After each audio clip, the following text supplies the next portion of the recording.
बिस्मिल्लाहिर्रहमानिर्रहीम। अस्सलामुअलैकुम dear student and friend, welcome to ZMK educational network. तो आज हम क्लास फर्स्ट ईयर की चैप्टर नंबर 1 स्टार्ट करेंगे, स्टाइकोमेट्री। तो स्टाइकोमेट्री में सबसे पहले हम इसकी मीनिंग की तरफ आते हैं। ये हमारे पास टू ग्रीक वर्ड्स हैं। एक है हमारे पास टू ग्रीक वर्ड से निकला है।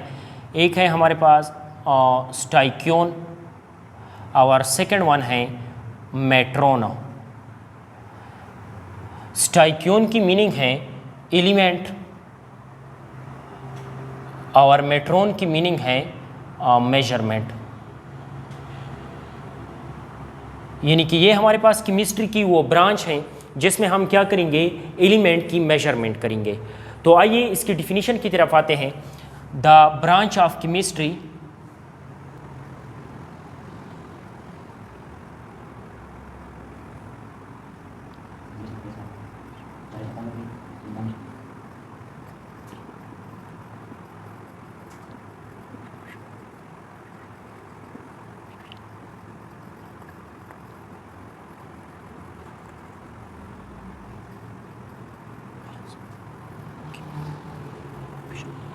The branch of chemistry in which we study the quantitative relationship between reactant and product in a balanced chemical equation is called stoichiometry।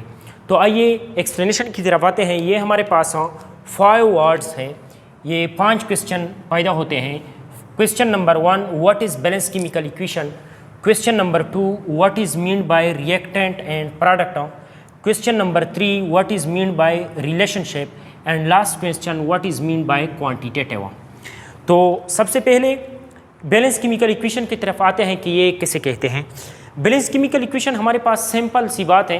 अगर हम लोग किसी लेबॉरेटरी वगैरह में या क्लास में कोई रिएक्शन वगैरह करते हैं तो उसको पेपर या बोर्ड के थ्रू रिप्रेजेंट करने को हम क्या कहते हैं, बैलेंस केमिकल इक्वेशन कहते हैं। यानी कि the symbolic representation of representation of chemical reaction on paper या board is called chemical equation। For example हम एक लेबॉरेटरी में एक रिएक्शन करते हैं जिसमें हम क्या करते हैं, हाइड्रोजन और ऑक्सीजन को आपस में मिलाते हैं। तो इसकी रिज़ल्ट में हमारे पास क्या बनती हैं, वाटर बनती हैं। तो ये हाइड्रोजन और ऑक्सीजन हम लोग लेबॉरेटरी में ये करते हैं। और यहाँ पे मैंने किस चीज़ में, यहाँ पे मैंने एक सिंबल के थ्रू रिप्रेजेंट कर दिया। तो इसको हम क्या कहते हैं, इसको हम लोग केमिकल इक्वेशन कहते हैं। सेकंड, बैलेंस का क्या मतलब है, बैलेंस केमिकल इक्वेशन। अगर रिएक्टेंट का जो तादाद है, यानी कि फॉर एग्जांपल यहाँ पे जितने हाइड्रोजन इस्तेमाल हुए हैं, अगर इतनी हाइड्रोजन यहाँ पे बन रही हैं तो इस इक्वेशन को हम क्या कहेंगे, बैलेंस इक्वेशन कहेंगे। फॉर एग्जांपल यहाँ पे 4 हाइड्रोजन यूज़ होते हैं और यहाँ पे कितने हाइड्रोजन बनते हैं, 4 हाइड्रोजन यहाँ पे बन रहे हैं। यहाँ पे 2 ऑक्सीजन यूज़ होते हैं और यहाँ पे 2 ऑक्सीजन भी यहाँ पर भी बन रहे हैं। तो इस इक्वेशन को हम क्या कहते हैं, बैलेंस केमिकल इक्वेशन कहते हैं। सेकंड क्वेश्चन है रिएक्टेंट एंड प्रोडक्ट। तो रिएक्टेंट और प्रोडक्ट कैसे कहते हैं। सिंपल लफ्ज़ों में रिएक्टेंट हमारे पास वो सब्सटेंस होती है। रिएक्टेंट की एक डिफिनीशन है, वो सब्सटेंस जो कि बैलेंस केमिकल इक्वेशन में एरो की लेफ्ट हैंड साइड में होते हैं। तो इसको हम लोग क्या कहते हैं, रिएक्टेंट कहते हैं। यानी कि वो substance which present on the left side in balance chemical equation is called reactant. और प्रोडक्ट किसे कहते हैं, वो सब्सटेंस जो कि हमारे पास एरो की राइट हैंड साइड में होती है। तो इसको हम क्या कहते हैं, प्रोडक्ट कहते हैं। जो राइट साइड पर होते हैं इसको हम क्या कहते हैं, प्रोडक्ट। या दूसरा डिफिनीशन, वो सब्सटेंस जो रिएक्शन की स्टार्ट में हम उसको लेते हैं, इसको हम क्या कहते हैं, रिएक्टेंट कहते हैं। यानी कि the starting material. Second definition, the starting material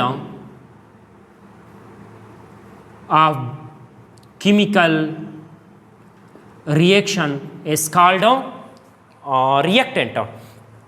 और प्रोडक्ट हम किसे कहते हैं, जो नया सब्सटेंस बन रहा है केमिकल रिएक्शन के रिजल्ट में, इसको हम क्या कहते हैं, प्रोडक्ट कहते हैं। इनके न्यू सब्सटेंस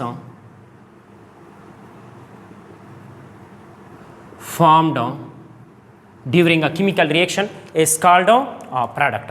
अब आते हैं क्वांटिटेटिव की तरफ कि क्वांटिटेटिव का क्या मतलब है। क्वांटिटेटिव का मतलब है कि इसमें हम क्या करते हैं, इसमें हम क्वांटिटी को स्टडी करते हैं। तो इस वजह से हम कहते हैं कि स्टोइकोमेट्री हमारे पास क्या है, एक क्वांटिटेटिव स्टडी है। क्वांटिटी का मतलब है जिसमें हम क्या करते हैं, अमाउंट को स्टडी करते हैं। अमाउंट से यहाँ पे मतलब यह है, अमाउंट का मतलब है मकदार, यानी कि इससे हम 3 मीनिंग्स लेंगे।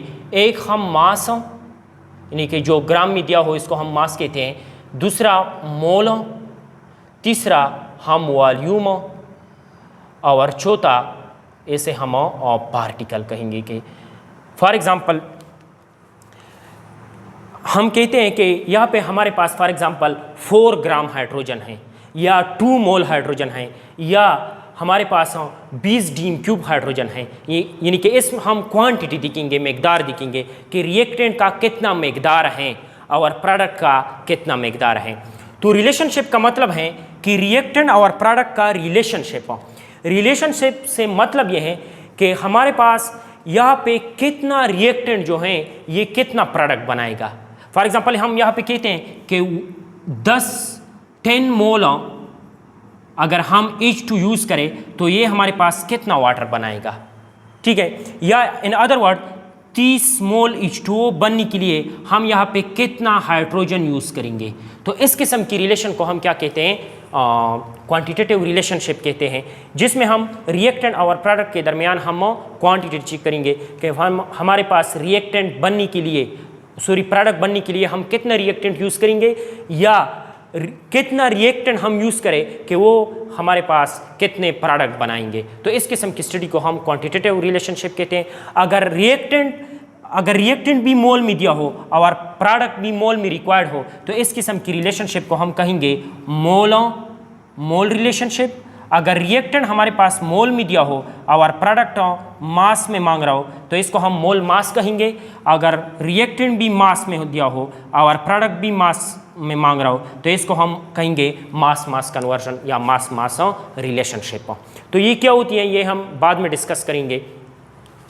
इसके बाद है एजम्पशंस कि स्टोइकोमेट्री में कौन कौन सी एजम्पशन यानी कि कंडीशन हम अप्लाई करेंगे, यूज़ करेंगे।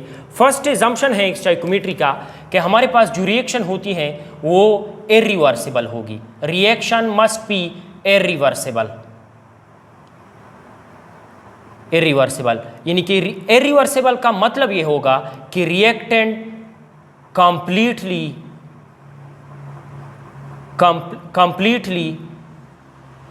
Converted into product. जो रिएक्शन हमारे पास रिवर्सिबल होती है इसमें रिएक्टेंट कंप्लीटली प्रोडक्ट में कन्वर्ट नहीं होती। सेकंड पोस्टुलेट्स हम फॉलो करेंगे law of conservation of mass. Stoichiometry में हम conservation of mass and law of proportion वगैरह को हम अप्लाई करेंगे। मतलब ये है कि फॉर एग्जांपल हम यहाँ पर 30 ग्राम रिएक्टेंट यूज़ करेंगे तो इसके रिजल्ट में यहाँ पर भी 30 ग्राम प्रोडक्ट मिलेगा। इस तरह नहीं होगा कि यहाँ पे हम 30 ग्राम रिएक्टेंट यूज़ करें तो इसके रिजल्ट में हमें 50 ग्राम प्रोडक्ट दे दे। नहीं, एक उतना ही प्रोडक्ट उतनी अमाउंट का प्रोडक्ट देगा लेकिन फॉर्म डिफरेंट होगा। तो थर्ड वन, नो चेन और साइड रिएक्शन टेक प्लेस। इस रिएक्शन के दौरान ना साइड रिएक्शन होगा ना हमारे पास चेन रिएक्शन होगा। चेन रिएक्शन हमारे पास होती है जो कि वो एक स्टेप से ज़्यादा स्टेप पर मुश्तमिल होते हैं। फॉर एग्जांपल ए कन्वर्ट होता है बी में, बी कन्वर्ट होता है सी में, सी कन्वर्ट होता है डी में, अप टू सो आना। तो इस किस्म का रिएक्शन नहीं होगा, सिंपल वन स्टेप रिएक्शन होगा। फॉर एग्जांपल HCl और NaOH जब हम आपस में मिलाते हैं, इसको न्यूट्रलाइजेशन रिएक्शन कहते हैं। तो इसके रिजल्ट में NaCl प्लस H2O बनाते हैं, H2O बनते हैं। तो ये हमारे पास एक वन स्टेप रिएक्शन है। और साइड रिएक्शन, इसके रिजल्ट में कोई साइड रिएक्शन वगैरह भी नहीं होगा। फॉर एग्जांपल साइड रिएक्शन का मतलब यह है कि ए को हम जब कन्वर्ट करते हैं किस चीज़ में, फॉर एग्जांपल बी में, तो इस तरह नहीं होगा कि इसके साथ सी भी बनेगा, इस तरह के साइड रिएक्शन वगैरह नहीं होगा। इसके बाद हम आते हैं एप्लीकेशन की तरफ, या इम्पॉर्टेंस या एप्लीकेशन भी कह सकते हैं। एप्लीकेशन ऑफ स्टोइकोमेट्री की एप्लीकेशन क्या है? फर्स्ट एप्लीकेशन ये है कि स्टोइकोमेट्री के थ्रू आप मालूम कर सकते हैं कि आपको फॉर एग्जांपल आप इतना अमाउंट की रिएक्टेंट यूज़ करेंगे तो इसके रिजल्ट में आपको कितना प्रोडक्ट मिलेगा। या दूसरा, आपको रिक्वायर्ड फॉर एग्जांपल 10 मोल आपको वाटर चाहिए, तो इसके लिए आप कितना रिएक्टेंट यूज़ करेंगे। सेकेंड एप्लीकेशन ये हमें ये बताती हैं कि रिएक्शन में लिमिटिंग रिएजेंट कौन सा होगा। लिमिटिंग रिएजेंट किसे कहते हैं, ये हम चैप्टर की एंड में डिस्कस करेंगे। थर्ड वन, ये हमें यील्ड के बारे में बताती हैं कि हमारे पास यानी कि यील्ड सिंपल अल्फाजों में जितना मकदार बनता है प्रोडक्ट का, इसको हम क्या कहते हैं, यील्ड कहते हैं। ये हम चैप्टर की लास्ट में करेंगे। यील्ड हमारे पास फिर दो तरह के होते हैं, एक को हम कहते हैं थ्योरेटिकल यील्ड और दूसरे को हम कहते हैं एक्चुअल यील्ड या एक्सपेरिमेंटल यील्ड।